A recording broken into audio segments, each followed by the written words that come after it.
아주경제 조간 브리핑입니다. 먼저 어제 증시 현황 살펴보겠습니다. 미국과 유럽의 무역전쟁이 완화됐다는 소식이 들렸는데요. 국내 증시도 이를 반겼습니다. 코스닥은 2%대 급등했고 코스피도 상승 반전했습니다. 다음은 아주경제 뉴스입니다. 서울 강남과 강북의 아파트값 차이가 12년 만에 최대치로 벌어졌다는 소식입니다. 이달을 기준으로 보면 강남 지역 아파트값은 3.3제곱미터당 평균 2,800만원에 달합니다. 반면에 강북 지역은 1,800만원대인데요. 무려 격차가 1,000만원 이상 벌어졌습니다. 특히 강남 지역 중에서도 강남 4구의 아파트값 상승률이 컸는데요. 이 지역은 재건축 투자 수요가 몰렸기 때문입니다. 문재인 정부가 임기 내 부동산을 잡겠다며 강력한 정책을 펼치고 있는데 역시 강남 지역은 여전히 예외로 남아 있습니다. 이런 강남과 강북의 아파트값 차이가 2014년부터 벌어지기 시작했다는 겁니다. 그 이전까지만 해도 양 지역의 집값이 계속 축소되는 상황이었는데요. 재밌는 것들 두 가지를 좀 발견했는데, 당시 2014년은 박근혜 정부의 2기 내각이 시작되어입니다. 그 전에 세월호로 인해 국정 운영이 많은 어려움을 겪었는데요. 이때 2기 내각을 통해서 새롭게 경제를 다잡겠다라는 계기였던 것 같습니다. 특히 당시 경제부총리가 최경환 씨였는데요. 각종 내수 부양 패키지를 발표합니다. 핵심은 가능한 모든 것을 다 풀겠다였습니다. 그러다 보니까 부동산 규제의 당시 핵심이었던 LTV, DTI도 완화가 됐는데요. 이런 것들이 현재 강남, 강북의 부동산 가 격차를 벌어지게 한 근본 원인인 것으로 보입니다.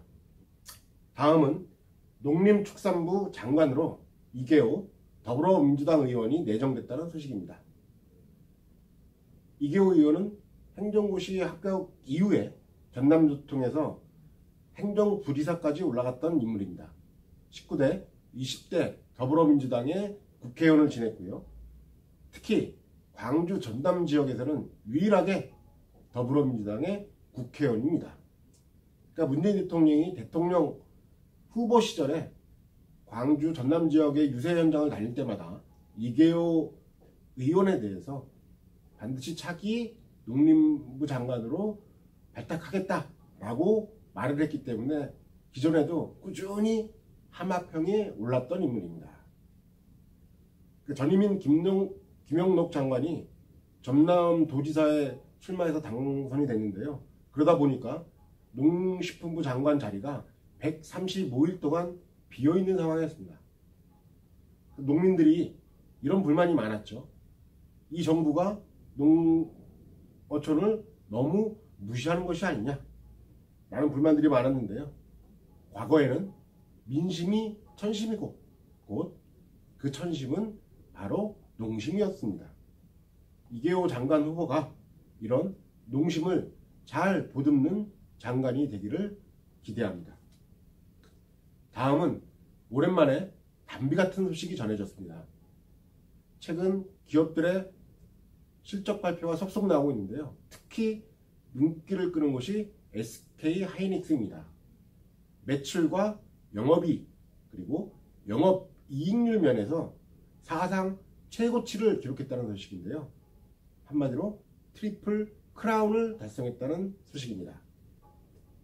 이것이 더욱 가치 있는 것은 최근에 보호무역주의라든가 반도체 가격 하락 그리고 중국계 반도체 굴기로 대표되듯이 중국의 추격들이 어려움이 상존해 있는 상황입니다.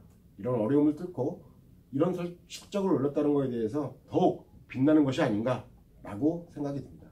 마침 어제 김동연 부총리가 다음 달부터 삼성 방문을 필두로 해서 대기업과의 스킨십을 강화하겠다고 발표를 했습니다. 경제 살리기에는 정부와 대기업, 중소기업이 따로 있을 수가 없겠죠.